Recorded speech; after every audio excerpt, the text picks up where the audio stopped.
All right, and Devin Lucy is here with more on that, tracking Ernesto for us tonight. And I mean, we understand exactly what they're going through and all the preparations that are underway. Absolutely, we do. And the latest is it's kind of maintained strength. We haven't found a real eye wall starting to form out of the storm just yet, where the core of the system's coming together and you can get everything that starts to strengthen and really blossom and get to that rapid intensification. So here are the latest stats. We're going to get a close-in view, and you kind of see that there is one big cluster of storm activity, kind of a north end, and then a south kind of belt. Almost looks like a figure 8.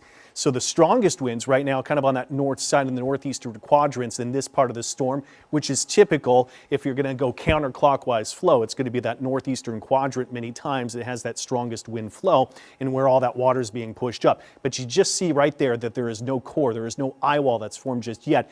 Hurricane hunters have estimated that at least the central pressure has moved over the Virgin Islands. That's right there, U.S. Virgin Islands, British Virgin Islands. There's Puerto Rico, hurricane status by tomorrow morning. But now I've been talking about the potential that strength forecasts typically underdone.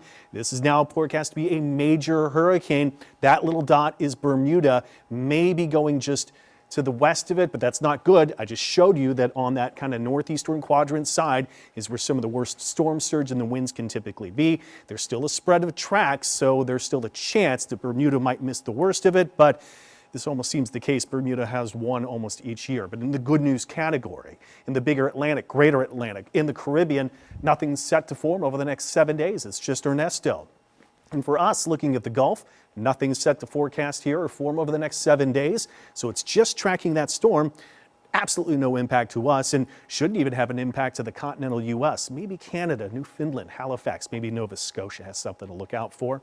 89 Lakefront, 87 Belle-Chasse, Galiano, Slidell, feeling like 94, feeling like 99, Belle-Chasse, Buras 86. The temperature trend, you might think, well, there you go, we're going to break the heat wave. Unfortunately, I've calculated the heat index, which is 108 or higher, is a heat advisory, so that's still an impact day. We'd still have high enough humidity that still keeps those impacts and advisories and alerts still going. There's the core of the heat, which seems this has been the case for weeks now in earnest. And it's not excessive heat warnings. It's not the worst of the heat we've gone through this season, but again, high enough that for us, this is still possible danger time if you're out in the thick of it, especially in direct sunlight. Starting off for most of us, right around that kind of 77, 78 North Shore, South Shore. Now, for kids getting to school, I want you to be aware for the heat advisory and air quality alert. If you've got asthma, you really want to be careful with that. Try to get them on the bus, try to get them in the car as quick and in and out as possible. Tomorrow, the storm chances, I got about a 20% chance. I'd call it isolated. This is the latest data, showed a last push of storms a little likelier. But the heat and humidity continues. Feeling like 108, 109, 110, 112, 98 to maybe 99 to 100 Bogalusa for actual air temps. Of course, the heat advisory, the impact day, and be aware that we still have that poor air quality.